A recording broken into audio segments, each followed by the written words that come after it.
Reka mbasuhuze inshuti bakunzi mwese abo dusangiye ubutumwa bwiza bw'umwami wacu Yesu Kristo. Ndizera ko aho muri mukomeje kugubwa neza, ariko kandi birumvikana tukiri ku isi ntibyabura, hari abatameze neza, namwe mukomere mwihangane, kandi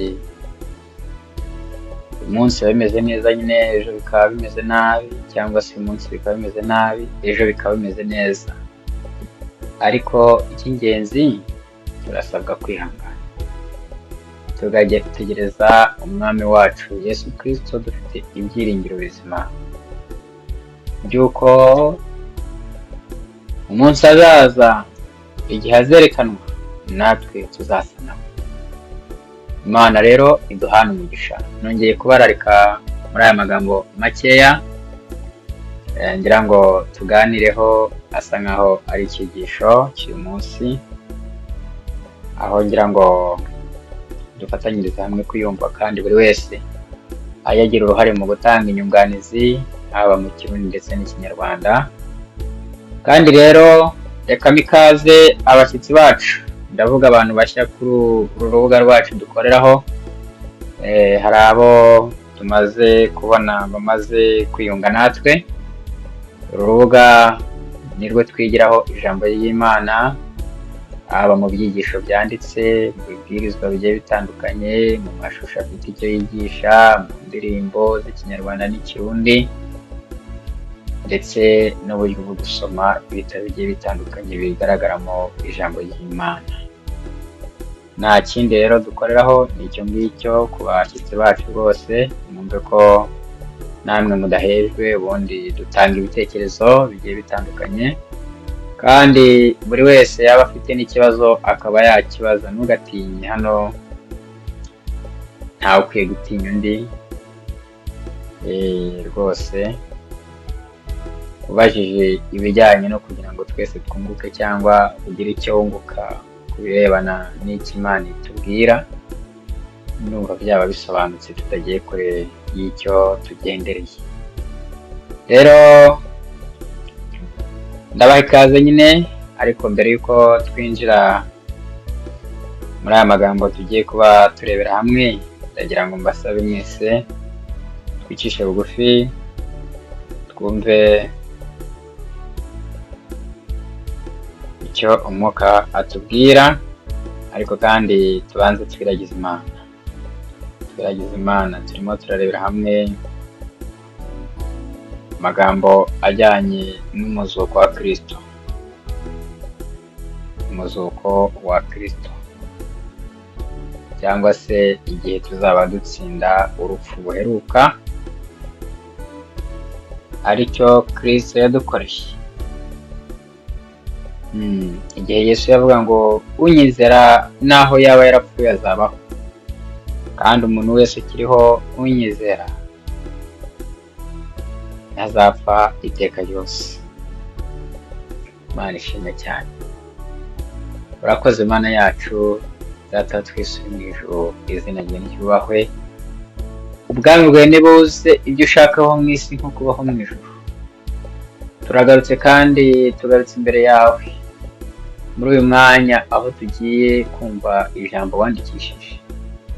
Reka tube abashishikarira kumva ijambo ryawe, kuko ari twe rikwiye kugira akamaro.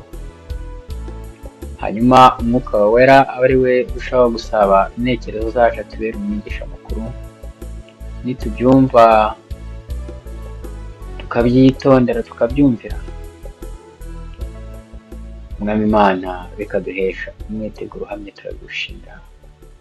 Urakoze kutwumvise kandi kugiye kubana natwe muri byose, mu izina rya Yesu Kristo umwami wacu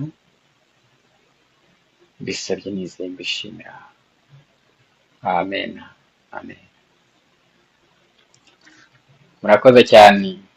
Rero aya magambo n'ubundi turaza kuba twifashisha ijambo ry'Imana Bibiliya, ariko ahanini turibanda mu gitabo cya mbere cyangwa se urwandiko rwa mbere Pawulo yandikiye Abakorinto, ni ku gice cya 15. Tuza kugenda tubonamo imirongo igiye itandukanye. Igice cya 15. Rero turi kuvuga amagambo avuga ngo gutabarwa k'ubwoko bw'Imana. Gutabarwa k'ubwoko bw'Imana. Ibi bizaba ryari? Ibi bizaba igihe Kristo azaba agarutse ku bicu byo mu ijuru, gutwara cyangwa se gutabara ubwoko bwe.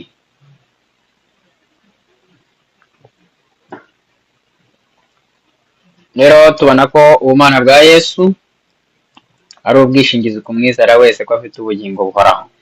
Icyo ni ikintu cy'ingenzi njye nawe tugomba kuba tuzi mu mibereho yacu ya buri munsi. N'igihe rero Yesu yavugaga ati unyizera naho yaba yarapfuye azabaho, kandi umuntu wese ukiriho unyizera azafite iteka ryose. Hanyuma bakatubaza ikibazo ngo mbese wizera ibyo? Mbese nizera ibyo? Ibyo ni wowe ubizi mu mutima wawe, kandi niba nanjye mbyizera ndabizi mu mutima wanjye. Bishatse kutwereka ko Kristo yerekezaga ku gihe azaba agarutse. Igihe Kristo azaba agarutse. Mbese si byo byiringiro dufite? Iyo dusomye muri Yohana 14 umurongo wa mbere, nimuhagarike imitima yanyu, mwizere Imana nanjye munyizere. Agakomeza n'ibindi byose tugiye tuzi. Hanyuma Kristo icyo gihe ubwo azaba agarutse, abantu b'intungane bapfuye bazazuka bafite umubiri udapfa, naho ab'intungane bazaba bakiriho icyo gihe tubona ko nabo bazimurirwa mu ijuru badapfuye, ariko ntibazajyanwa uko bameze, ahubwo bazabanza guhindurwa, nabo bambikwe undi mubiri udapfa, umubiri utabora. Imana ishimwe. Ni igitangaza rero. Igihe Yesu yakoraga igitangaza ageze ku muryango tuzi twese tujya twigiraho, Mariya na Marita ndetse musaza wabo igihe yari amaze iminsi inapfuye, Yesu yakoze igitangaza. Kandi iki gitangaza Yesu yakoze ubwo yazuraga Lazaro mu bapfuye. Lazaro yari yarapfuye, ari mu gituro amazemo iminsi ine. Iki gitangaza cyashushanyaga umuzuko w'intungane zose zapfuye, uburyo zizazurwamo. Mbese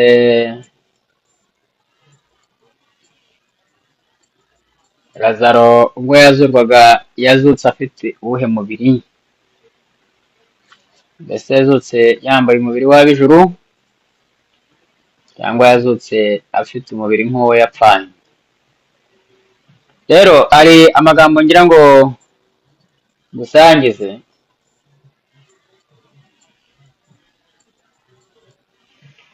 Ni amagambo tubona mu gitabo cyitwa Uwifuza ibihe byose. Uwifuzwa ibihe byose ni igitabo cyasohotse 2018, ni kuri paje ya 416 ku bantu bakunda gusoma ibitabo by'umwuka w'ubuhanuzi.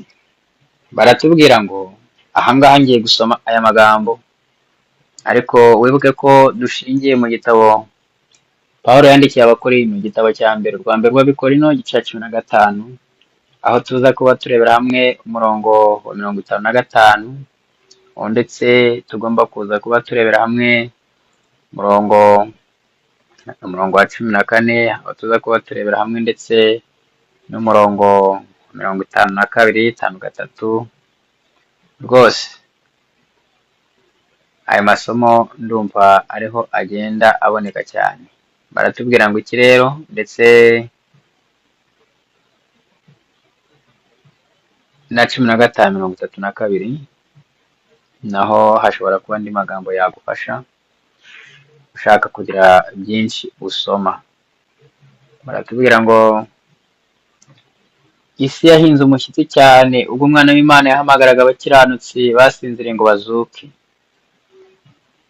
Bitabye uko guhamagara maze bazuka bambaye ubwiza no kudapfa, batera hejuru bati, kunesha, kunesha, urupfu n'igituro, warupfuwe, urubori rwawe ruri he? Kandi wagiturowe, kunesha kwawe kuri he? Ni ibibazo babazaga urupfu ndetse babaza n'igituro bari barahambwemo. Ibi rero n'ubundi urabisoma mu Rwanda rw'Abikorino igice cya mbere umurongo wa 15 kugeza ku murongo wa 55. Igice cya 15 n'umurongo wa 55. Nuko rero abera bakiri bazima ndetse n'abera bazutse, icyo gihe bazabahanika amajwi yabo batera hejuru n'ijwi rikomeye ryo kunesha. Kandi tubona ko imibiri yabo yari yaramanutse mu gituro ari imibiri ibora, ari imibiri ipfa, ari imibiri irwara nk'uyu twambaye nyine. Mbese siko bimeze? Rwose yari ifite ibimenyetso by'indwara ndetse n'urupfu. Iyo mibiri yazukanye mu buzima n'imbaraga kandi bidashobora kongera gupfa. Cya kabiri tubona abakiranutsi bari bakiri bazima bahinduwe mu kanya gato, mu kanya nk'ako guhumbya, maze bazamuranwa n'abazutse kandi bajya gusanganira umwami mu kirere, nk'uko tugenda tubisoma mu ijambo ry'Imana. Aho nushaka kuyasoma uzayasoma uhereye ku gice cya 15 cy'Urwanda rw'Abikorino, niho dusoma umurongo wa 49 kugeza 55. Rero tuhabona ko hari iteraniro ryiza, iteraniro rwose ryari ritangaje.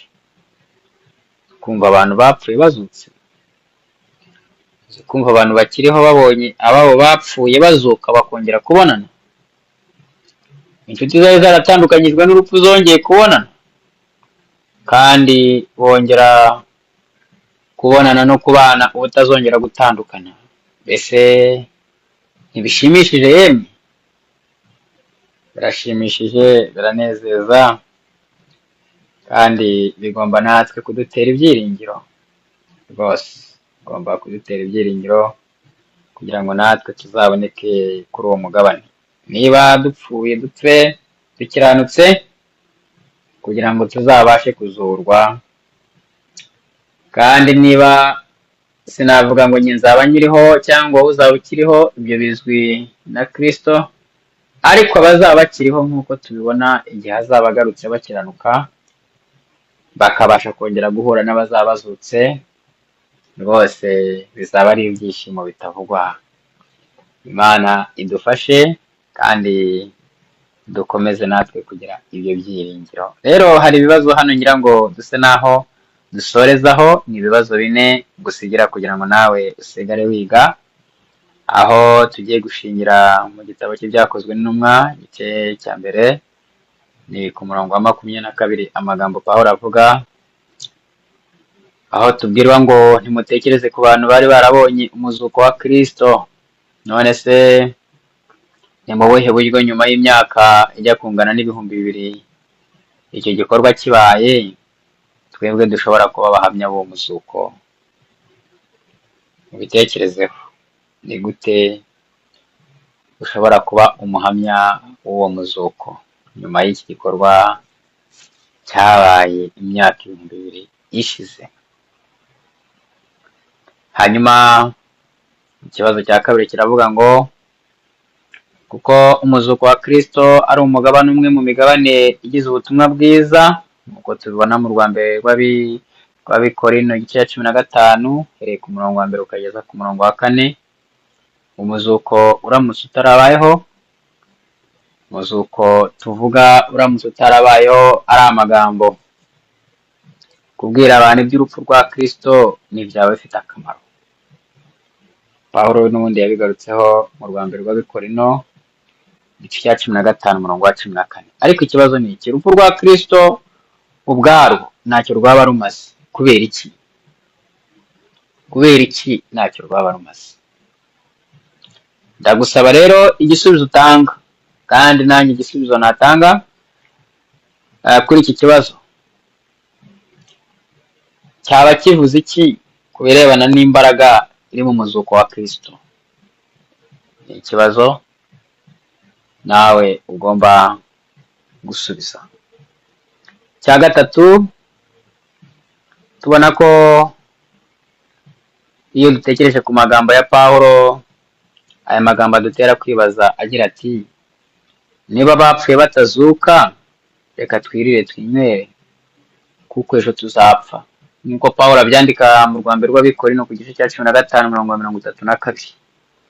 Ikibazo ni iki? None se icyo ashaka kuvuga Pawulo hano ni iki? Ni iki Pawulo yashaka kuvuga avuga ngo niba koko abapfuye batazuka, twakomeza tukirira tukinywera kuko tuzapfa ejo? Ni iki yari ashatse gusobanura? Ikibazo ni wowe ugomba kugitanga.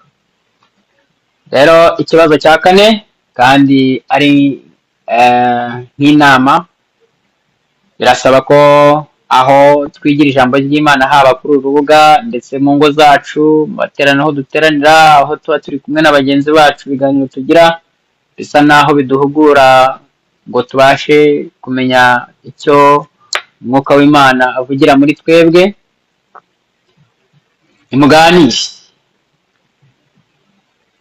muganire ku buryo mugera kuri iyi ngingo ivuga uburyo abapfuye bamera. Mbese abapfuye bamera bati? Mwiganireho. Rero iki kibazo kijyanye no kukwibutsa no guhugura ni ikibazo n'ubundi gishingiye ku rwambere rw'Abikorino igice cya 15. Aratubwira ngo kubera iki Pawulo yandika amagambo hataba hafite ubusobanuro niba umuntu upfuye ahita ajyanwa mu ijuru? Ni kubera iki? Kuko tuzi ko abantu benshi bavuga ngo iyo umuntu apfuye yagiye mu ijuru, ndetse bamwe bakanamusabira ngo yakirwe mu ijuru. Ni ukubera iki rero? Ni ukubera iki hataba hafite ubusobanuro niba umuntu apfuye ahita ajyanwa mu ijuru? Murakoze cyane inshuti zanjye, twizera ko aya magambo ari kumvikana, ndetse n'ibi bibazo twagiye tubazwa tugomba kubizirikana, kandi buri wese agasubiza ku giti cye. Ndetse waba hari icyo wumvisemo unagitambukishe kuri uru rubuga, ntacyo byaba bitwaye kugira ngo twese turusheho kunguka. Imana rero idufashe, kandi Imana itugirire neza. Mukomeze kugira ibihe byiza, kandi mwese bifurije gukomeza kubana n'Uwiteka, kandi dukomeze kugira ibyiringiro bizima, natwe turusheho kwiyegurira umwami wacu, kugira ngo naho twapfa dupfe dupfire mu mwami Yesu. Ubwo azagaruka natwe tuzazura mu gusana. Ibyo mbasabira mu izina rya Yesu Kristo. Amen. Nimucyo turirimba n'umunezero, twegereje kugera iwacu, aho niho tuzabana iteka ryose, ubu tugiye kugerayo.